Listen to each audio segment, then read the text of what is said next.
Greetings, timeshare travelers. Today's episode is about, I'm going to be traveling for a year, and so I had some options of what should I travel with. And in this episode, I'll go through those three options. I was looking at, a car with a light pop-up trailer, an SUV hybrid with a bed in the rear, and then a hybrid car with hotels. And those were kind of my three options where I'd be mostly staying at timeshares, but there might be, say, 10 days or maybe a little more that's needed to stay when the distance to the next timeshare is too great for just one day of travel. I'd love to say I can travel and practice everything and, organize everything to where it's within less of a distance.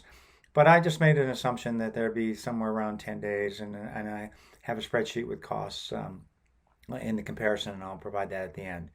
Um, Another assumption that I'm making here is the car with a pop-up trailer carries the most supplies. The SUV has a little more space than, but not as much as the pop-up trailer, and then the least amount hybrid car, and again that would require just more downsizing. So it's just a matter of which choice you want to make. Do you want to have more storage or more downsizing, and what are the trade-offs?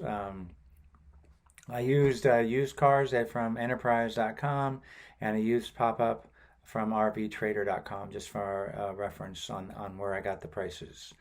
With that said, let me walk through the pluses and minuses of various options.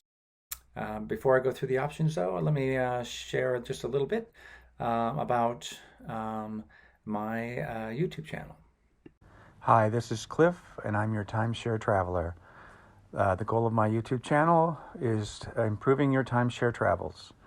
I'll do this through timeshare video reviews, tips for using timeshares, and much, much more. I can be found on Facebook at timesharetrav, Twitter at timesharetrav, and on the web at www.timesharetraveler.com. And if you like my videos, don't forget to click subscribe below. Welcome back. Let me first go through the pluses and minuses for a hybrid car. And in this case, it was a hybrid. It was a Prius that I got saw on enterprise.com. And by far, the gas mileage is the best. It's 50 miles a gallon. Priuses are known for low maintenance costs, easy to park at an airport or a timeshare. They're quite relatively small, but they actually have a hatchback, so you actually can put quite a bit of stuff in them. So it's a combination. You can have a four-door, so you get the back seats, and so even someone like myself who's 6'6" can fit in a Prius. Maybe not perfectly, but good enough. The minus is, hey, you got to, choose a little harder on what you're going to take with you if you're going to be on the road like I am for a year. But quite frankly, I'm looking forward to that kind of downsizing anyway, so not as much of an issue. And then the other thing is you're going to stay in hotels, so you're, constantly unpacking and packing a little more when you're in transit. When you're at the timeshares, then you're typically, there for a little while longer. So that's kind of the pluses and minuses of the hybrid. Next, I'll go through the SUV option. Alrighty now, let's go into the SUV hybrid with the bed in the rear. So just to describe this a little bit, this is like a RAV4 or I think there's the Santa Fe, which is a high-end version. So that's the kind of car SUV that I'm talking about, not a full-size SUV. And they're going to get in the 30 range. It could be 25 to 30 depending on whether you get a hybrid or not. Anyway, the point is I've looked at quite a few of those, and there's a lot of mattresses available, that you can put in the back. And they're not really mattresses; they're more the foam, memory foam, and that works out pretty well. Again, I put those as low maintenance, similar to the Toyota Prius, because they're designed for a lot of miles.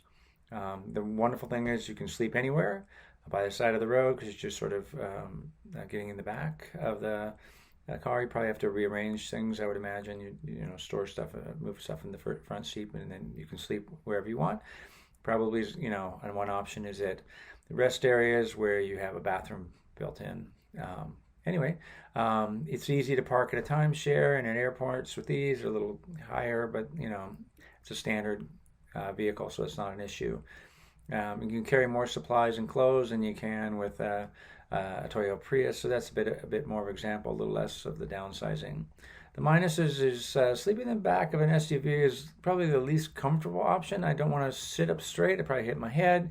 Um, Gas mileage is only a little bit more than having a car with a pop-up trailer, so it's not the best like that. And you know, I don't know if depending on if it's a lot of days, I don't know if I want to sleep in the back of a car. You know, a few days here and there, that's fine. But if it were a lot, those are kind of, to me, that's kind of the negatives of the SUV with a bed in the rear. And now I'll go through the car with a pop-up. Okay, now let's talk about the pluses and minuses of a car with a light pop-up. And in my case, this was an A-liner Expedition, so it has a toilet and everything. So most supplies can go in that. You can put everything in the back. You can put a lot of clothes underneath there's a storage area underneath the bed if you have the bed option or the couch option. You can stop almost anywhere because you can boondock. You have water on board. You have a full kitchen and a toilet and an outside shower.